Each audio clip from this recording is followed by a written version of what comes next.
Hey everyone, Joe here, Genderqueer Chat Fridays with Joe. And today's topic, and it's actually not Friday, it's Wednesday because I have things to do tomorrow on Friday. So I'm recording this video early and I'm kind of upset because I wanted to catch what Micah and Jan had to say because I don't actually even know where to go with this topic. Just like Chris, if you watched on Tuesday, Chris was like, I don't know what to say, and he managed to do 10 minutes worth, so I'll probably do likewise. The topic is sex in Western society. And so as a genderqueer person, I am focused on, I'll go as far as to say fixated on gender, not sex. Two totally different things. Sexuality, to a certain extent, I find quite interesting. And so Chris said this in his video too, we were kind of discussing amongst ourselves, is this going to be sex in Western society or sexuality in Western society? And we kind of left it up to ourselves to discuss. So I'm just going to ramble. And I guess one of the reasons that I embraced genderqueerdom so much was that I really was disgusted by and revolted by the hypersexuality I think that I saw around me. And as you know, I may have told you, I have a very girly girl older sister. So when I was a young girl as well as a teenager, I was very influenced by her, and she was one of those girls who just did it up to the nines. And you know, today's actually February 23rd, it's her 40th birthday. Mom turned 70 last week. My sister's 40 today. She'll be the first one to tell you that she spent the bulk of her life. She's only now at the age of 40 started coming out of the wilderness, but she spent the bulk of her life trying to please men, trying to look like what she thought men wanted her to look like, behave the way men wanted her to behave. And I think her levels of people-pleasing as it pertained to her sexuality and the way she portrayed it really influenced me, because I didn't want to be like that. And I didn't, I think I knew from a very early age that I didn't want to be a piece of meat, and I didn't want to be judged based on the way I looked or based on the way I made people feel, aka sexually, like if I turned someone on or not. That was not the purpose of my being here. It didn't give me joy or pleasure to be told I was pretty or to be thought of in a sexual way. In fact, if anything, it was rather insulting to me. I did feel like a piece of meat. So in my teen years and for a spell in my 20s, I did sort of wear makeup and girl it up a little bit. There were times in my life that I got catcalled on the street, "Hey baby," and whistled at and asked out and hit on in bars. And all those years, it was never ever to the extent that it was with my sister. My sister was hit on incessantly and still is to this day. She can't go anywhere without somebody harassing her. She gets harassed. I don't get harassed, and I think a lot of that has to do with the vibe that I give off, which is a very asexual vibe. Most men know better than to hit on me. Most women also know better than to hit on me. Because I do mostly, although I do identify as heterosexual female and or a female-bodied person who is attracted to male-bodied people, I fundamentally am asexual in a lot of ways, and sometimes I don't know where to go with that. Because sex is not a huge part of my life and it's not a huge part of my brain, I don't understand people for whom it is. So things like movies, watching movies that are where, you know, people are so highly sexed. The plot of the average sitcom or TV show is always about chasing a relationship, chasing that feeling, or wanting someone, a partner, wanting to partner up. I would call it pair bonding. I'm a bit of a science geek, as you well know, and I think that the average person, it's all biological. People want to all mammals, all animals want to reproduce biologically, and that you do what you got to do to get that to happen. So people behave in very animalistic ways when it comes to sex. Now, I often wonder why someone like me kind of dodged that bullet. And that's not to say I've been asexual my entire life. I've had several boyfriends and had, I guess, what one could call a healthy sex life at one point in my life. Although it wasn't really healthy because he was a sex addict, and there's always the juggle. That's the other thing. And I know I mentioned this in my religion video as well. The problem with being with someone who is highly sexed is that there comes a point where you become a hole and or an object of, you just become a way to get that person off. And that's not very humanizing. And I, even, I talk to married couples or people who've been in relationships for long times, and I have to laugh because they say, oh, I don't always want sex, but I have it anyway because he wants it. And I think to myself, are you freaking for real? Seriously? Like, that's sick. In my mind, that's just so sick. To do something you don't want to do to get someone else off. In my mind, that's sick. Now, to the average married person or coupled up person, that's part of the relationship, and it's give and take and this and that. Haha, that's probably why I'm single. Because at home I don't play that game. I do not play that game. I am not here for your sexual pleasure. Now, am I typical of Western society? Probably not. But in a weird way, I am.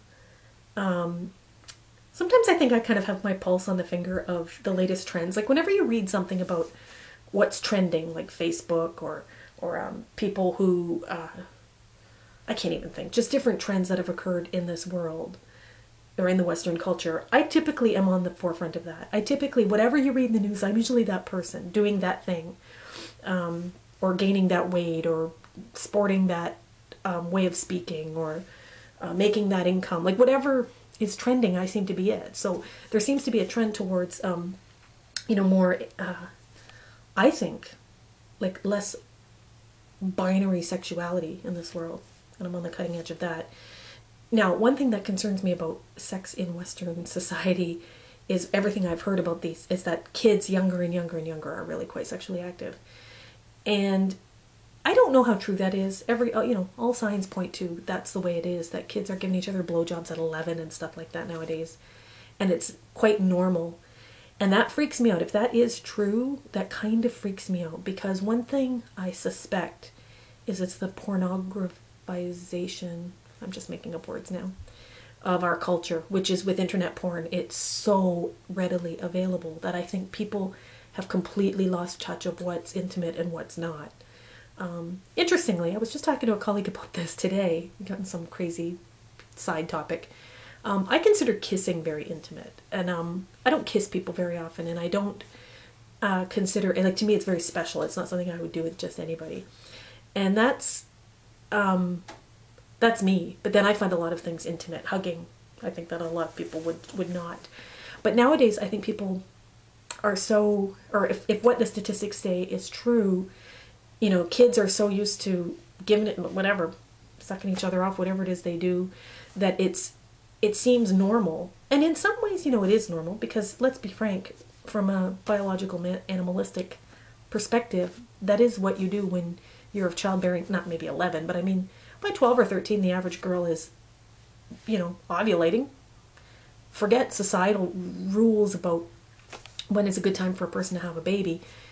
The best time, according to biology, I think is 16 for a girl or something. That's when her body's ready to have a baby. So your body's just doing what your body's doing. Your animalistic or reptilian brain is just doing what it's doing. But I worry a little bit because kids are being taught, I think through culture, not through their parents necessarily, but just through pop culture, there's real gray areas of what intimacy is. And I think that's sad, because I think there's a lack of it and a lack of respect for one's body. Thinking that your body is for other people's pleasure. I was reading an article recently, and if I can find the link, I'll link to it below. But it was about, there were a couple of links actually. I'm a bit of a fat activist, and one of them was about working out as it pertains to making you feel better and not as it pertains to losing weight. And one of the lines was something like, your body is not for starving and for showing and displaying for other people's pleasure. It's for feeling good and feeling energetic and being a useful and functioning human body. And I think a lot of people feel like their body is for show.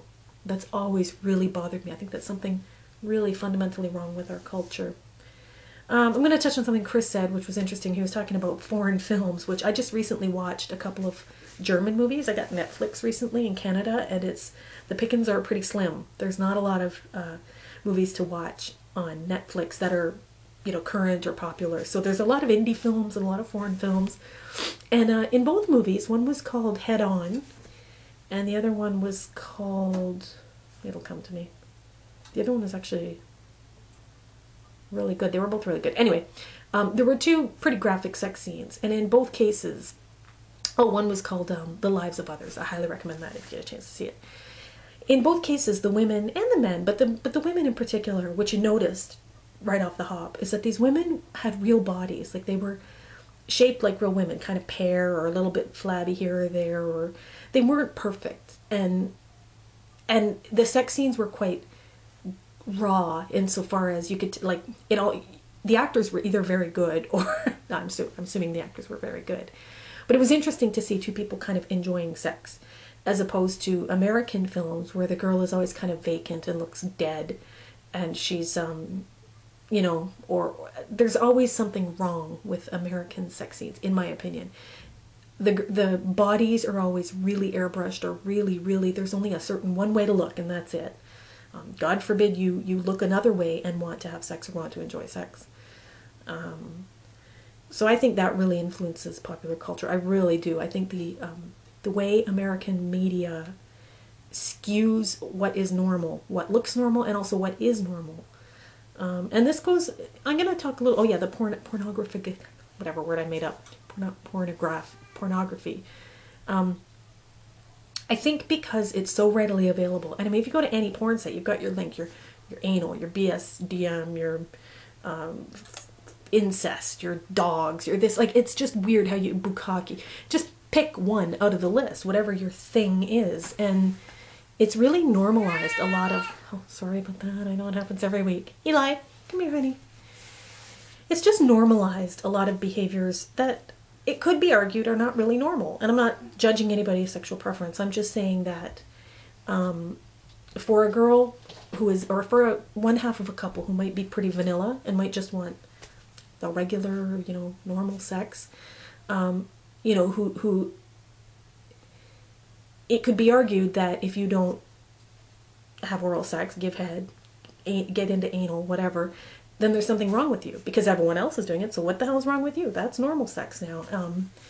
And I question that. I question the normalization of certain sexual practices. Now, the other half of me believes, you know, things, you shouldn't be ashamed of yourself. You shouldn't, you know, but there's part of me that thinks it's really gone too far. And I think they have interviewed, there was a little girl that was abducted and raped and killed around here some years ago. And when they interviewed her killer, he said he'd spent the whole day watching child porn. And he was so ramped up by the end of it, he just had to go get it. He had to just go, and he grabbed the first kid he saw off the street and did what he did. And it almost makes you wonder that if that porn wasn't so readily available, would things like that happen? I don't know statistics. I'm just musing out loud. And I've been at it for about 13 minutes here, so I gotta wind this up. But I'm a bit of a prude, let's be honest. I'm a bit of a celibate prude. That's not to say I'm opposed to sex with the right person and under the right circumstances, and you know, where we both enjoy it. And I do enjoy it when I enjoy it. I just think the situation has to be right, and neither partner should feel coerced in any way, shape, or form, or feel like they have to behave in a way that's uncomfortable for them in any way, shape, or form for the purposes of pleasing somebody else. I think that's crazy myself. Okay, this was a hard week. This topic threw me, but have a good week, and we'll see you next week. Bye-bye.